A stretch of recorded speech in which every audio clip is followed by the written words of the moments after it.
Hello friends, I am going to read an editorial Focus on Heat Resilience Despite the Monsoon by Nitya Mohan Khemka and Indu K. Murthy.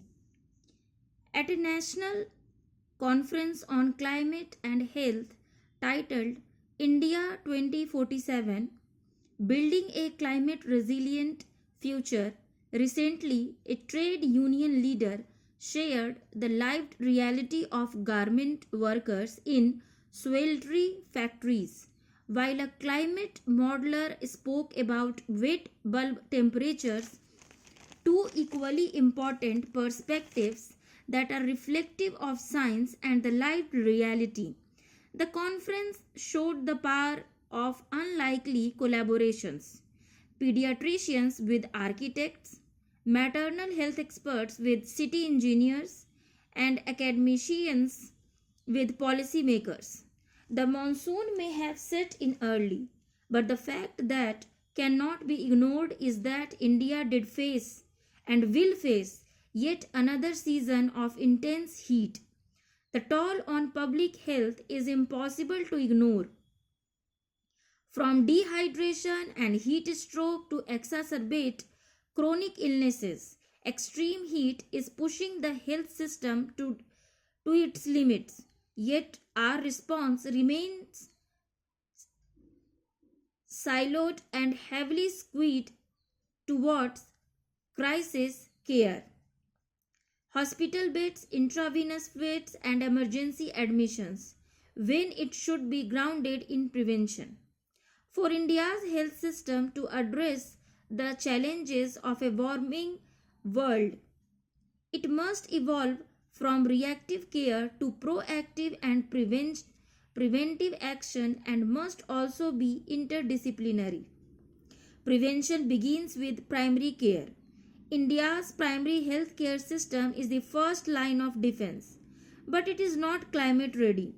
Professionals at health and wellness centers, primary health centers, and frontline accredited social health activist workers are well placed to act as heat safety champions.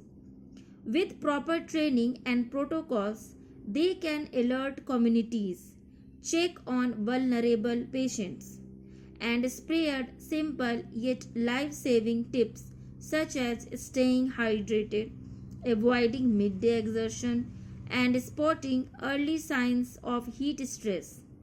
Linking early warning systems from meteorological departments to local health networks can trigger rapid community action.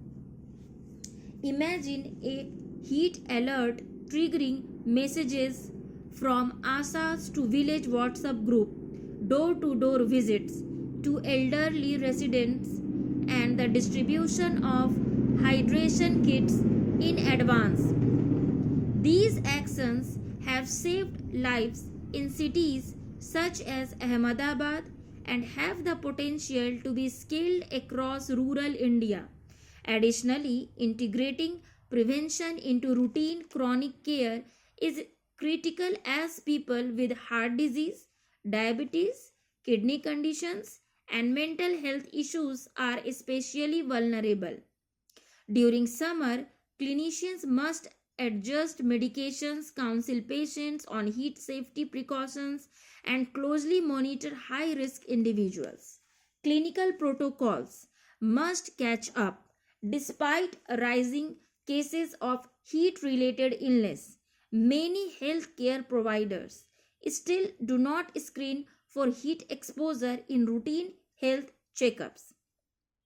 Heat stroke is often misdiagnosed or worse, missed entirely, especially in busy emergency settings.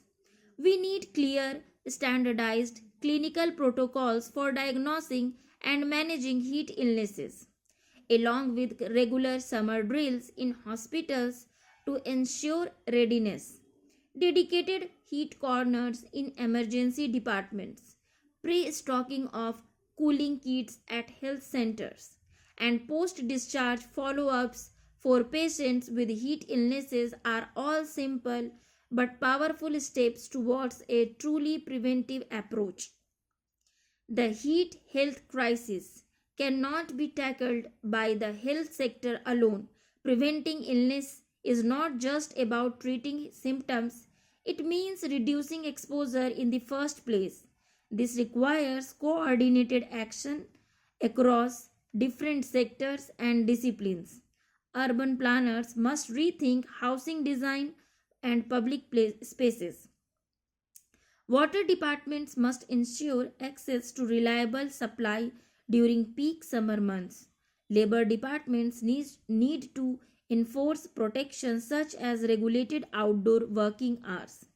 Further, climate scientists must collaborate and work closely with health officials to guide timely, data driven, targeted interventions. India should move beyond the model of centers of excellence and build networks of excellence, forming teams that bring together public health, climate science, urban development, labor rights, and grassroots voices. These networks can co design solutions rooted in lived reality. From, missing, from misting shelters in slums to cool roofing in Anganwadi centers. Health for all starts with equity. Extreme heat is not just a weather event, it but is also a social injustice multiplier.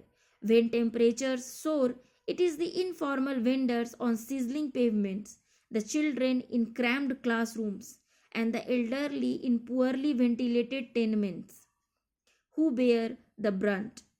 When the heat index crosses danger thresholds, the most affected are people with no choice, waste pickers with no shelter, or daily wagers working under tin roofs.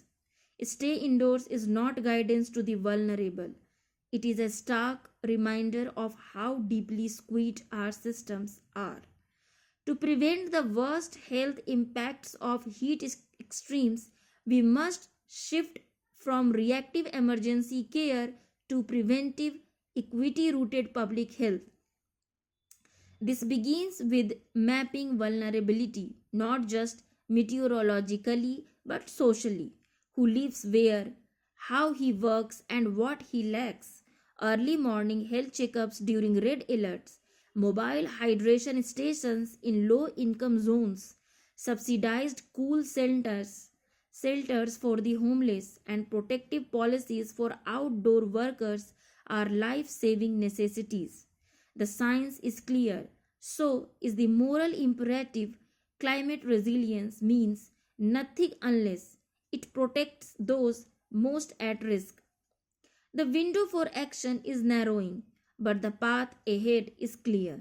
As climate extremes intensify, India must seize this moment to lead with vision and urgency by embedding heat resilience into our public health systems, anchored in equity, science, and local leadership. We can safeguard lives and livelihoods. The time to act is not tomorrow or next year, it is now. Let India be the country that chooses to prepare, protect, and pioneer.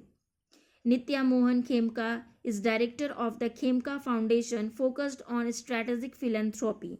And Indu Kemurthy, she leads the climate, environment, and sustainability sector at the Center for Study of Science, Technology, and Policy, a research based think tank. Thank you for listening.